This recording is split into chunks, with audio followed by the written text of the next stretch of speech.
दोस्तों नमस्कार। आज हम बात करेंगे भाई यूएई से रिलेटेड। जी हाँ साथियों, ये इंपॉर्टेंट वीडियो इसलिए होने वाला है कि ये बहुत सारे लोगों के साथ हो सकता है। अपन धोखे में या फिर ईमानदारी से या फिर अपनी गलती की लापरवाही की वजह से कुछ गलतियां कर बैठते हैं। होते क्या है कि बहुत सारी जनता इंडिया से या दूसरी कंट्रीज, इंडिया, पाकिस्तान, नेपाल, कहीं से भी अगर यूएई में जॉब से रिलेटेड आती है।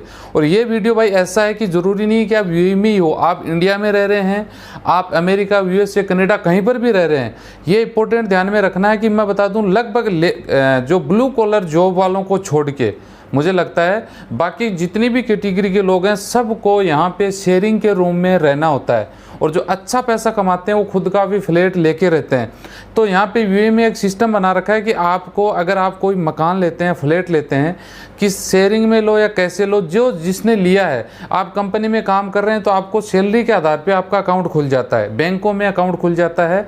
और आपको पता है कि कंपनी भी आपका अकाउंट खुलवा के देती है ताकि उसमें सैलरी आते रहे। और अकाउंट खुलता है तो आपको चेकबुक भी मिलता है। उस चेकबुक के आधार पे आप कहीं पर भी पूरी यूएई में मकान किराए पे लेते हैं, फ्लैट किराए पे लेते हैं, तो आपका एक एग्रीमेंट होता है उनके साथ में कि एक साल में आपका 40,000 दराम में ईयरली आपका रूम में मिलना है, या 30,000, 35, 40, जो भी आपका एक एग्रीमेंट होता है। तो आपको उसमें एडवांस के तौर पे उनको पैसे देने होते हैं। जैसे 3 मंथ का आपने उनको एडवांस दे दिया, उसके बाद आपने उनको चेक के माध्यम से भुगतान करना होता है। ठीक है, तो अभी यहाँ पे मान लीजिए आप इससे रिलेटेड आप भुगतान करते हैं, तो यहाँ पे आप क्या गलती ऐसी कर सकते हैं कि आपको यूएई से निकलना दूभर हो सकता है, आपके ऊपर पुलिस केस हो सकता है, आपको एक बहुत बड़ी समस्या का सामना करना पड़ सकता है। जी हाँ, डिटेल से बताऊंगा। वीडियो अच्छा लगे तो लाइक शेयर करके, चैनल सब्सक्राइब करके, बेल आइकन ऑन करके रखें। फेसबुक पेज वाले भाई पेज को फॉलो जरूर कर लें ताकि आपको गल्फ कंट्री से रिलेटेड, यूएई से रिलेटेड सही इंफॉर्मेशन यहाँ पे मिलती रहे।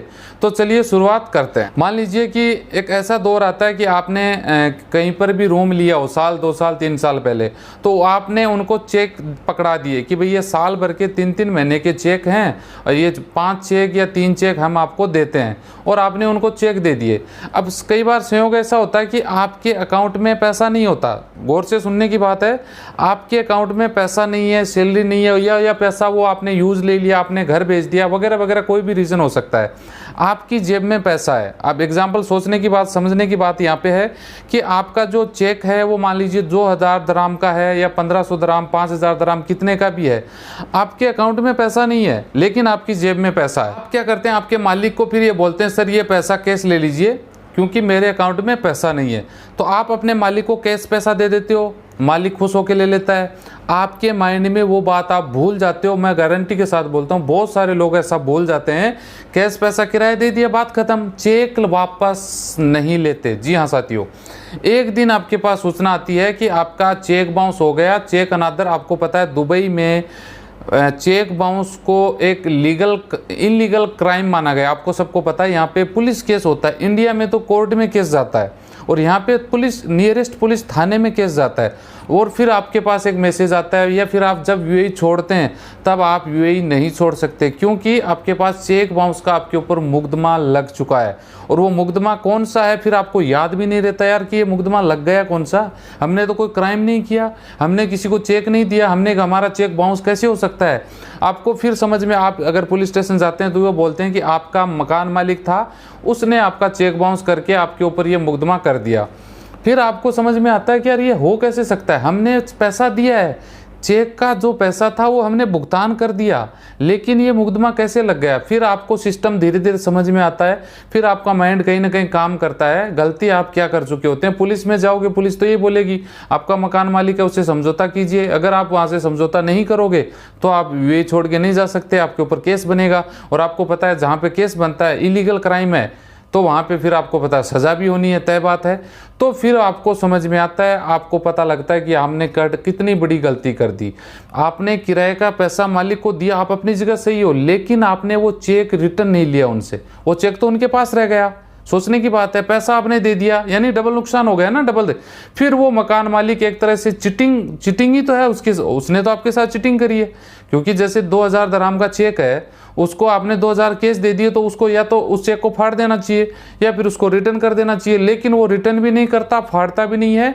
बाद में वो बंदा आपके ऊपर केस डायल कर देता है। कब? जब आप उसका रूम छोड़ देते हो। आप रूम छोड़ के दूसरे रूम में चले जाते हो, या फिर आप अपनी इंडिया जा रहे हो, अपने कंट्रीज जा रहे हो, तब उसको पता लगता है कि ये निकलेगा या फिर निकल रहा है, तो वो मुकदमा कर देता, आप नहीं जा सकते। फिर आपकी मजबूरी हो जाती है उसके साथ समझौता करना। आप उनसे रिक्वेस्ट करते हो, आप बोलते हो सर मैंने पैसा दे दिया, आपके पास कोई एविडेंस नहीं होता, समझ रहे हो बात को, एविडेंस नहीं होता, तो फिर आपकी बैंड बजनी है, आपके क्या होगा, फिर तो आपको समझौता करना पड़ेगा। अगर वो आधे में मानता है या पूरा पैसा लेता है तो आपकी मजबूरी हो जाती है, पूरा पैसा देना भी पड़ सकता है। तो भाई ये वीडियो आपके लिए बहुत ज़्यादा इंपॉर्टेंट होने वाला है, इन चीज़ों का हमेशा ध्यान रखें, क्योंकि दुबई यूएई में चेक बाउंस का मतलब पैसा चुकाना पड़ेगा, सजा भी होगी, दोनों प्रावधान होते हैं। और वो अभी तो जैसे 2000 दराम का चेक है, फिर उसको चुकाना पड़ेगा 10,000 दराम, सजा होगी आपकी 2 साल 3 साल 5 साल, ऐसा कुछ होने वाला है। फिर आपको समझौता उससे करना ही पड़ेगा, आपकी मजबूरी है, क्योंकि गलती आपने की है और गलती की है तो सजा निश्चित मिलेगी। और वो चीटिंग की सजा है, ये मान लीजिए चीटिंग की आपके साथ हुई है, आपने गलती की तो उसकी सजा चीटिंग के साथ हुई है।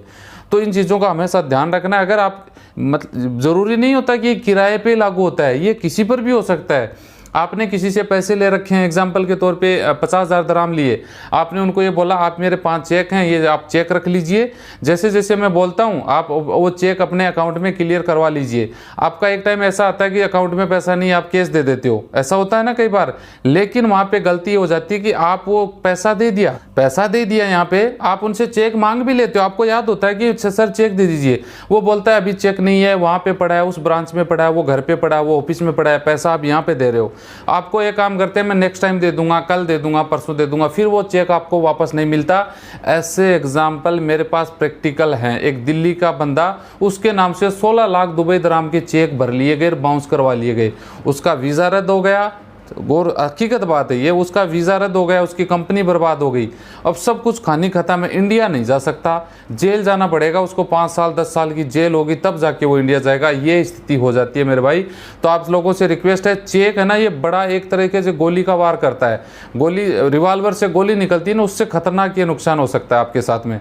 ब्लैंक चेक किसी को न दें, यूएई में ब्लैंक चेक दे दिया और वो भर के डाल दिया, तो आपके पास 2 ही ऑप्शन है, या तो पूरा पैसा अगले को चुका के राजीनामा करो या फिर जेल जाने के लिए तैयार हो। ये इंडिया में तो फिर भी लंबा चलता है, कोर्ट में केस चलता रहता है, यहाँ पे पैसा दिए बिना आप यूएई नहीं छोड़ सकते, और केस लग गया, आपका वीज़ा भी रद्द हो जाना वगैरह वगैरह, बड़ी प्रॉब्लम में आप फंस सकते हो।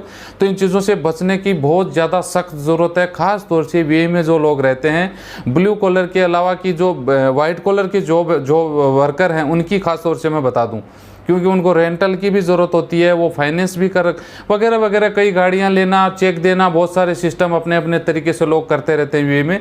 तो आप लोगों से रिक्वेस्ट है बस इन चीज़ों को, ये वीडियो सिर्फ बनाने का मकसद है कि आप इन चीज़ों का ध्यान रखें। वीडियो अच्छा लगे तो लाइक शेयर जरूर कर दें उन लोगों तक जिनके पास ये जानकारी पहुँचे। चैनल सब्सक्राइब करके बेल आइकन ऑन कर लें, फेसबुक पेज वाले पेज को फॉलो कर लें। मिलते हैं किसी अच्छी टॉपिक पे। जय हिंद, जय भारत।